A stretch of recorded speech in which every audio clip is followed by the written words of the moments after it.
وبرکاتہ۔ آج ہم بات کریں گے علماء سو کے حوالے سے کہ علماء سو کی کیا حیثیت ہے۔ اچھا، یہ علماء سو ہوتے کون ہیں؟ یہ وہ غدار علماء ہوتے ہیں جنہوں نے دین سے غداری کی ہوتی ہے، اور ان کا حوالہ قرآن اور حدیث میں واضح موجود ہے۔ اب یہ آج پوچھیں گے آپ کہ یہ غدار کون ہے، علماء سو ہیں کون؟ اگر آپ دیوبندیوں سے پوچھیں گے کیا بریلوی کے علماء سو ہیں، وہ کہیں گے ہاں یہی تو ہیں علماء سو، اور دیوبندی بریلویوں کے علماء کو کہیں گے کہ یہ علماء سو ہیں۔ اچھا، یہ دونوں مل کر اہل حدیث کے علماء کو علماء سو کہیں گے، اور اہل حدیث ان کے علماء کو سو کہیں گے کہ ان کے دیوبندی اور بریلویوں کے جو علماء ہیں یہ علماء سو ہیں۔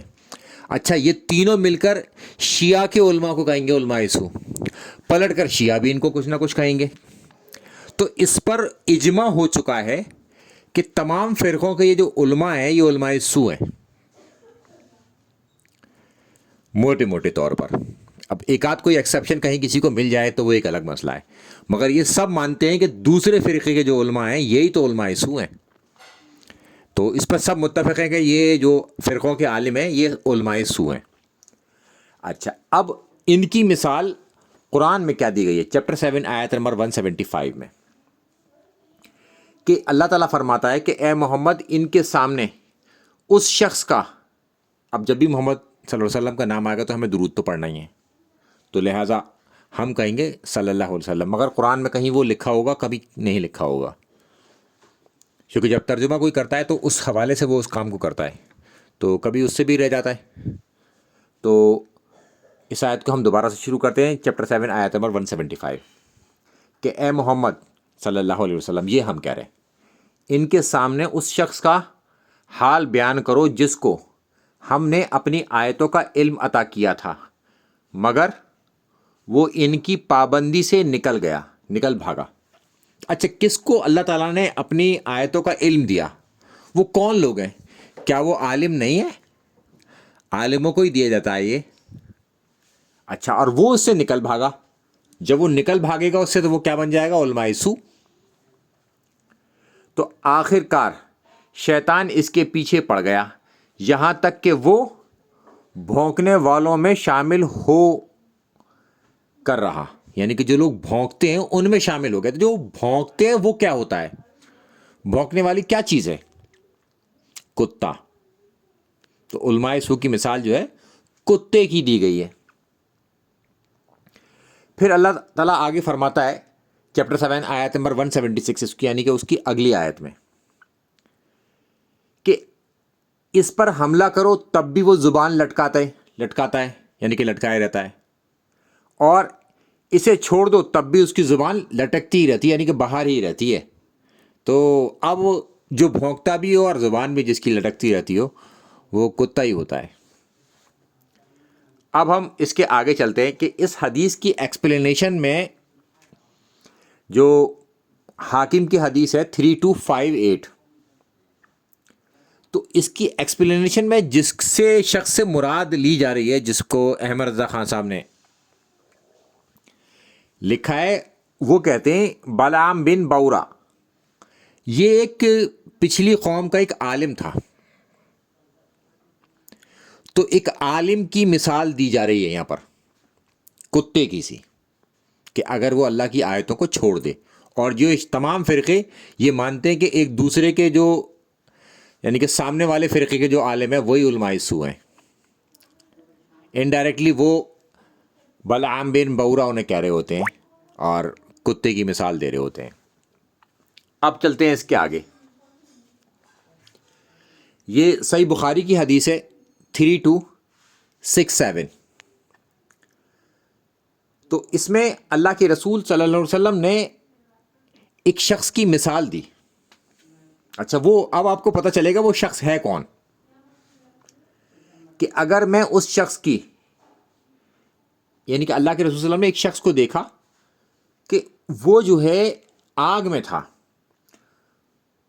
آگ میں اس کی اتڑیاں باہر نکل آئیں گی، یعنی کہ اس شخص کی جو اتڑیاں تھیں وہ باہر نکل آئیں گی۔ ایسا ایک شخص ہوگا، وہ آگ کے اندر ہوگا یعنی کہ جہنم میں ہوگا، اور وہ شخص اس طرح چکر لگانے والا ہوگا، یعنی کہ اس طرح سے چکر لگا رہا ہوگا جیسے کہ چکی کا گدھا، یعنی کہ مثال دی اس شخص کو گدھے کی سی۔ اچھا، پرانے زمانے میں یہ گیہوں پیسنے کے لیے نا چکیاں لگائی جاتی تھی، اسے چلاتے تھے گدھے۔ اور ہمارے ہاں انڈیا میں بیلوں کی جو کولو چلاتے ہیں کہ تیل پیسا جاتا تھا، تیل نکالا جاتا تیلوں میں سے، تو پہلے اس کا استعمال ہوتا تو اس کی مثال دی کہ وہ اس کی چکر لگا رہا ہوگا، یعنی کہ لگا رہا تھا اس چکی کے گدھے کی طرح۔ تو یہاں پر اس شخص کی مثال دی گئی ہے چکی کے گدھے کی طرح۔ اور جو لوگ جہنم میں لائے گئے تو وہ اس کے ارد گرد جمع ہو جائیں گے اور اس سے پوچھیں گے کہ حضرت جی یہ کیا ہوا؟ آپ تو ہمیں نیک کاموں کے لیے ہدایت کرتے تھے اور برے کاموں سے روکتے تھے، آپ خود ہی یہاں پڑے ہوئے ہیں۔ یعنی کہ وہ اس طریقے سے اس شخص کو ایڈریس کریں گے۔ تو جو نیکی کا حکم دے رہا ہو اور برائی سے روک رہا ہو، ٹھیک ہے، وہ شخص کون ہو سکتا ہے؟ آپ اندازہ لگائیے۔ تو پھر وہ شخص جواب دے گا، ہاں میں تمہیں تو نیکی کرنے کا حکم دیتا تھا مگر خود نہیں کرتا تھا، تمہیں تو برائی نہ کرنے کا حکم دیتا تھا مگر خود برائی کرتا تھا۔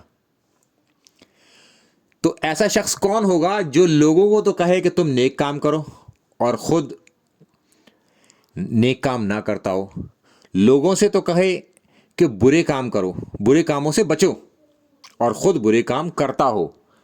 وہ ہیں علماء۔ علماء ہی ہمیں درس دیتے ہیں مگر خود وہ کام کر رہے ہوتے ہیں۔ تو لہٰذا یہ علماء کی مثال دی گئی ہے گدھے کی سی، کہ یہ لوگ آگ میں ہوں گے اور ان کی اتڑیاں باہر آ جائیں گی اور گدھے کی طرح یہ چکر لگا رہے ہوں گے جیسے چکی کا گدھا لگاتا ہے۔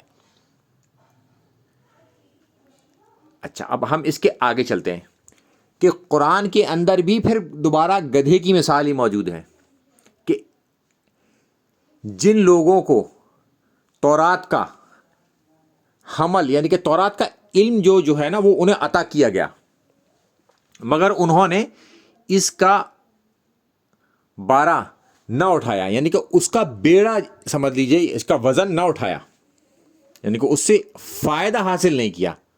تورات کا علم دیا انہیں مگر اس سے انہوں نے کوئی فائدہ نہیں اٹھایا، تو ان کی مثال گدھے کی سی ہے۔ جس طرح گدھے کے اوپر کتابیں لاد دیں اگر آپ، تو گدھا لے کے تو انہیں چل سکتا ہے مگر اس سے کوئی فائدہ نہیں اٹھا سکتا، یعنی کہ اس کے لیے وہ کتابیں کوئی حیثیت نہیں رکھتی چونکہ وہ انہیں پڑھتا ہی نہیں ہے، وہ ان پر عمل ہی نہیں کرتا۔ تو ایسے علماء کی مثال گدھے کی دی گئی ہے جن کے اوپر کتابوں کا وزن تو لاد دیا گیا ہے مگر وہ ان پر عمل نہیں کرتے۔ اب مثال کے طور پر اہل سنت کا اجماع ہے کہ بخاری مسلم کی تمام روایتیں سندن ٹھیک ہیں، سب کا اجماع ہو گیا اس میں، مگر کچھ لوگوں نے اپنی شوکیس میں وہ بخاری کی اور مسلم کی کتابیں تو رکھ رکھی ہیں مگر جس طریقے سے اس میں نماز پڑھنے کا طریقہ لکھا گیا ہے نا، اس طریقے سے وہ نماز نہیں پڑھ سکتے۔ ان کی مثال گدھے کی سی دی گئی، یعنی کہ ان کے پاس علم تو ہے، وہ کتابیں تو ہیں ان کے پاس، مگر ان کتابوں کے علم سے کوئی فائدہ حاصل نہیں کر رہے، لہٰذا وہ گدھے کی طرح ان کتابوں کا بوجھا تو لادے ہوئے ہیں مگر اس پر عمل نہیں کر رہے۔ نماز پڑھنے کا طریقہ کیونکہ اس کے اندر رفع الدین کے ساتھ ہی لکھا ہوا ہے۔ بس اللہ رحم کرے کہ علماء سو کی مثال،